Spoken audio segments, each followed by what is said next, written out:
Conservatives rarely miss an opportunity to relish in the sorrow of their rivals, so it probably comes as no surprise that a lot of Trumpists and American conservatives are actually celebrating a tragedy because someone involved is someone they don't like. Now, of course, I'm talking about what seems to be a horrific accident on the set of the newest Travis Fimmel and Alec Baldwin movie, where it seems he has shot a prop gun and it may have had a live round in it. So it injured the director and it killed the cinematographer tragically. This actually has a lot of political stuff involved, not to mention, you know, obviously the Trumpists celebrating this disgustingly, but also the use of non-union labour on the film set, and actually a lot of unhappiness with how the crew have been treated on the film set kind of plays into this tragedy as well. So today what we're going to do is look at the reaction by American conservatives. We're going to look at the worker disputes within the film itself, and finally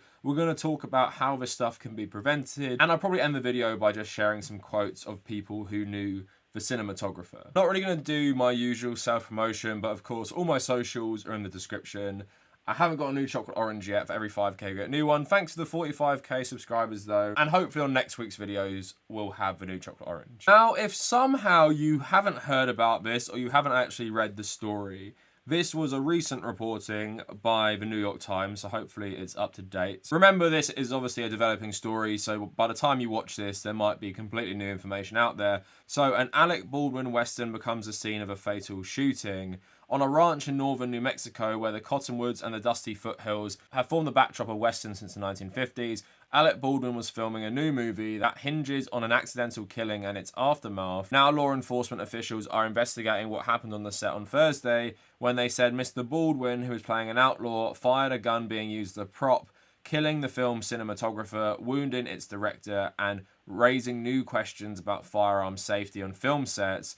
The Santa Fe County Sheriff's Office has shared a few details about how the deadly incident unfolded on the set of the film Rust, leaving it unclear what kind of gun was being used, what it was loaded with, and what exactly was happening when it was fired. We're trying to determine right now what type of projectile was used in the firearm, but the results were deadly. Halyna Hutchins, 42, the film's director of photography, was killed, and its director, Joel Souza, 48, was injured in the shooting. Alec Baldwin put out a statement on his Twitter, and he said, "There are no words to convey my shock and sadness regarding the tragic accident that took the life of Halyna Hutchins, a wife, mother, and deeply admired colleague of ours. I'm fully cooperating with the police investigation to address how this tragedy occurred, and I am in touch with her husband, offering my support to him and his family. My heart is broken for her husband, their son, and all who knew and loved Halyna." So before we know more, we just have to assume this is just a tragic event. And no matter what comes out about it, of course, the tragedy is the loss of someone's life, Halyna Hutchins. And if it's proven to be what it seems to be, an accident, this is something Alec Baldwin will have to live with for the rest of his life. But it didn't take long for Trump Twitter to jump on this and start making jokes and generally poisoning the well of conversation. So it's probably not surprising Mike Cernovich was one of the main people. Of course, this guy loves Trump. And basically they're doing this because Alec Baldwin regularly played Trump on SNL, where he did lots and lots of skits about loads of different things, including Russia and even gun control. So these guys are always looking to attack him anyway, but Cernovich saying, Alec Baldwin killed a woman. Was he drunk on drugs? Let's hope a full report was done and that Hollywood isn't getting away with a cover-up. Then Cernovich started sharing things about Alec Baldwin opening up about his past battles with alcoholism and drug addiction. There's a picture of Alec Baldwin after the shooting, and Cernovich saying, calling his publicist and his lawyer, saying Alec Baldwin has done nothing but manifest dark energy for decades. I feel for the woman he killed and the other person he shot. Clearly, I don't think he does. It's unfortunate, but not surprising, however, as Baldwin meditates on and summons the worst in himself and others. He's a bad person, has been for decades. Anyone else would have been cancelled, but he has the correct left-wing politics and gets a pass. You're the hypocrites here, not me. What is it about Alec Baldwin's character that leads you to believe he has anything resembling human decency? Because he said coffee is for closers in a movie once. This is a popular one I've seen around. Alec Baldwin has officially killed more people than President Trump, which is genuinely like an insane belief that is being floated around Twitter at the moment. So Michael Malice, this guy who's literally just famous for popping up on podcasts, says, let's be honest, we all thought Alec Baldwin was going to kill someone one day. The rest of his life, Alec Baldwin will have to hear the difference between you and Donald Trump is that Donald Trump never killed anyone. I mean, Donald Trump was literally the president of the United States, someone who took the red tape of US drone strikes and bombings where you didn't even have to report the casualties anymore. I remember when law enforcement were personally encouraged by Trump to kill that guy who'd shot a Trump supporter in self-defense and then they killed him. I mean, this is just ridiculous logic because Trump hasn't like shot someone in person. He hasn't killed people. He was literally the commander-in-chief of the United States military for one term of a presidency and you're telling me he killed no one. Other people saying Alec Baldwin viciously attacked Donald Trump for not being anti-gun enough for his Hollywood sensibilities and then he shot and killed someone and maimed another. He thinks you should lose your right to a gun. Maybe it's time he loses his. So again, this is another thing people are doing. They're basically just pushing Second Amendment talking points in the wake of the shooting and using it to clown on him. I'm so upset Trump isn't on Twitter for Alec Baldwin killing someone. It's only fair that Donald Trump impersonate Alec Baldwin on SNL this week, right? Trump needs to release an official statement on Alec Baldwin's shooting spree. Cannot wait for Trump's statement on Alec Baldwin killing someone. So again, just using the tragic death of a woman as entertainment, essentially, because you want to see the drama of what Donald Trump will say about someone who played him in SNL. Jack Posobiec said, Alec Baldwin killed more people than the Jan 6 protesters did. Again, not even true, as multiple policemen were killed by the rioters. Dear Jack, let Trump back on. We need Alec Baldwin tweets. Lauren Boebert saying, Alec Baldwin, are they still available? Asking for a movie producer, because Alec Baldwin tweeted, I'm going to make bright banana yellow t-shirts that read my hands up. Please don't shoot. Who wants one? Few people were more vile to gun owners and Second Amendment supporters than killer trash Alec Baldwin. How karmically appropriate that the leftist actor who rails on police for being trigger happy suddenly goes bam and kills a completely innocent person. Sure, Alec Baldwin is remorseful now, but would he let a police officer get away with it?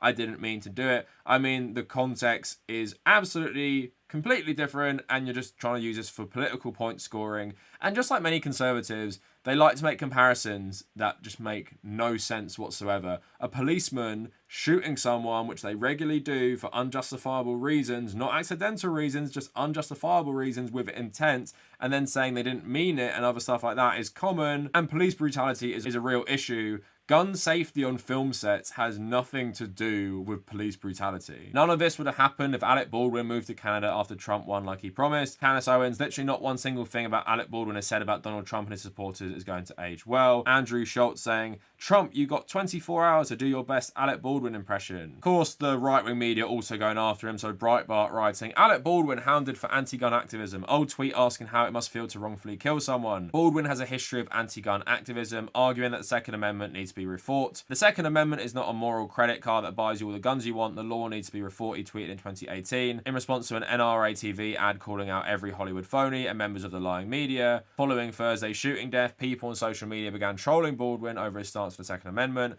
Paul Joseph Watson, Alec Baldwin just lost the privilege to lecture Americans about guns or the Second Amendment ever again. In 2017, Baldwin tweeted about a fatal police shooting that took place in Huntington Beach, California. I wonder how it feels to wrongfully kill someone, the actor wrote. So obviously these guys will have no shame. They're either making jokes about this tragic event or they are trying to get points in for the Second Amendment.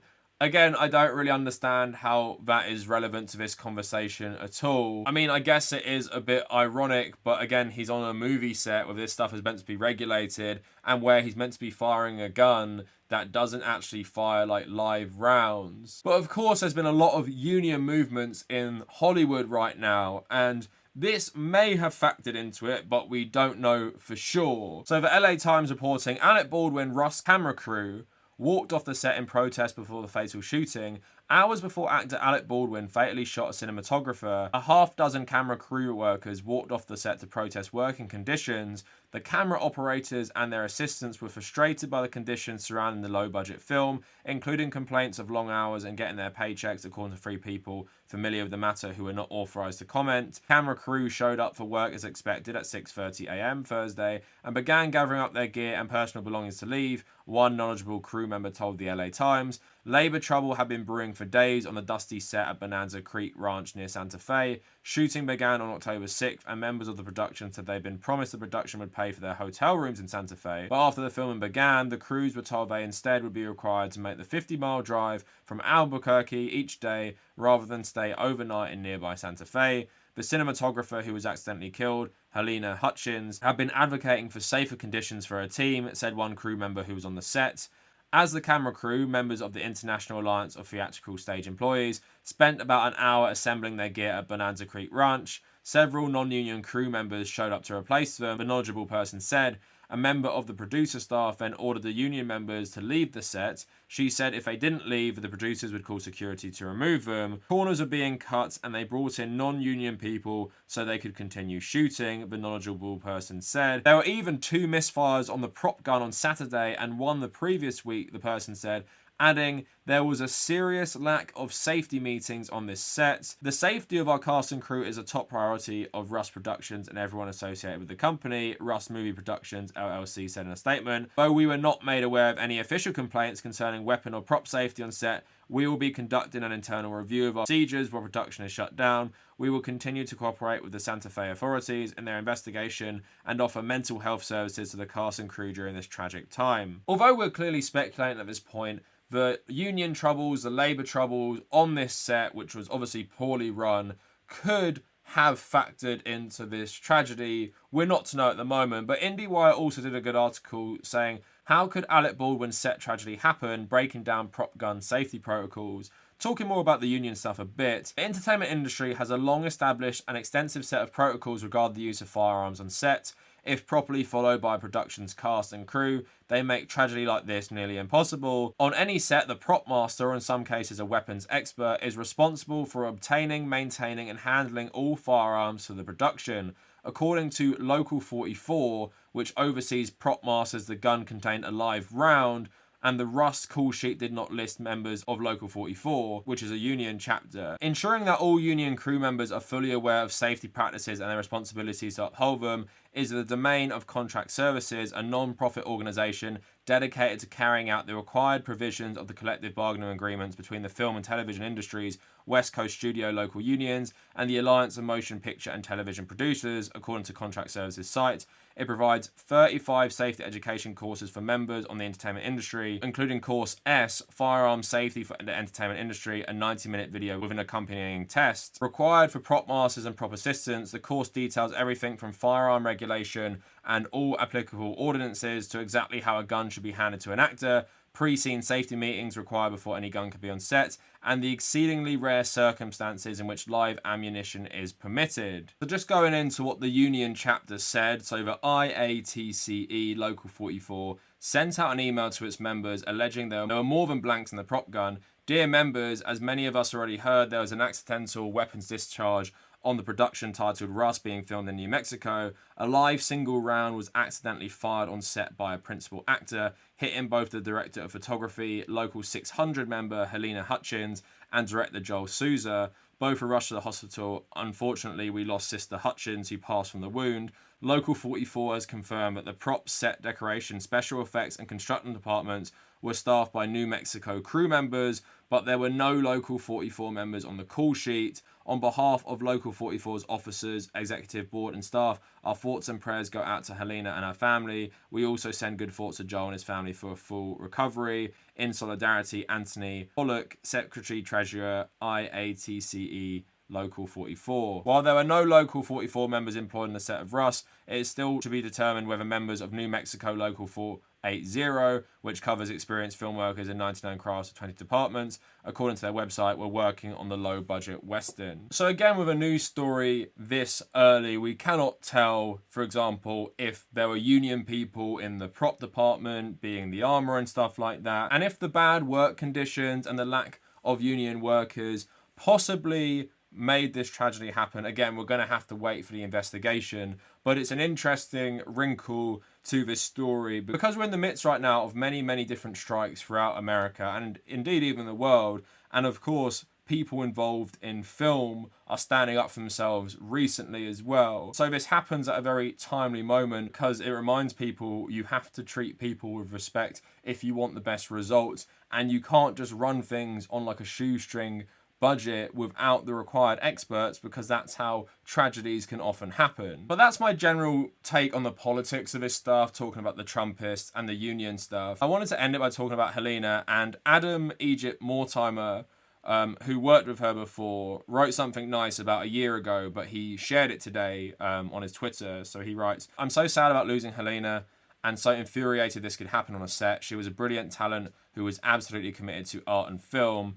Here's the thread about Halyna that I posted last year when we released the movie. I was lucky to have known her and to have worked with her. So Halyna Hutchins, Arch Enemy's DP, has a brilliant mind for light and texture. Her taste and sensibility of what is cinematic were a huge asset for executing our style. The grimy but beautiful feeling I referred to as romantic brutalism. We instantly agreed about shooting with vintage anamorphics. Her AFI training and her skill with the math of the LUT settings gave us the best texture I found yet shooting digital. We looked at Wong Kar-wai movies and Hiroshima Mon Amour and Place Beyond the Pines, and she really came alive when I handed her a compendium of Jim Steranko comics, whose graphic style became an inspiration. Being Ukrainian, she had a strong sense of a non-American approach. On the occasions when I threw away the plan on paper to try something brand new in the moment, she'd get very excited and say, 'Oh, we're shooting it like a European movie.' She was a true wartime sister, fighting the battles to make this look amazing despite the unrelenting limitations and catastrophes that made us wonder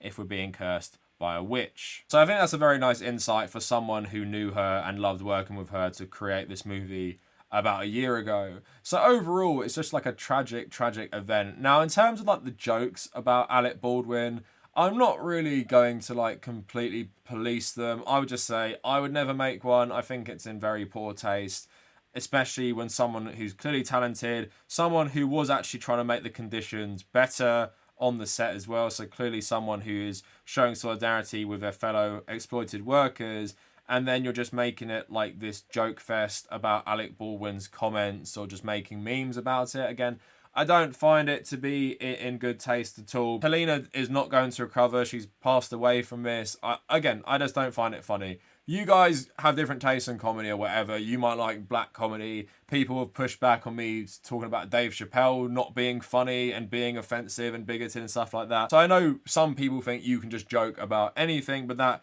is my take on it generally. So I guess we'll see how this story develops, but it's clear there are many wrinkles to it that include, I guess, capitalist exploitation and trying to make these big Hollywood productions on a really small budget by exploiting your crew. This is nothing new in Hollywood. Thankfully, these unions are standing up for themselves, because if you can afford Travis Fimmel and Alec Baldwin and that guy from Supernatural, I think, in your movie, you can also afford to pay union workers and pay your workers fairly, so you can have a safer environment on set and not have non-union people come in who may not actually be trained properly in safety. So anyway, let me know what you guys think in the comments. Follow me on social media at the Kavernacle. Come join our communities on Discord and my subreddit. And if you made it this far, thank you for watching.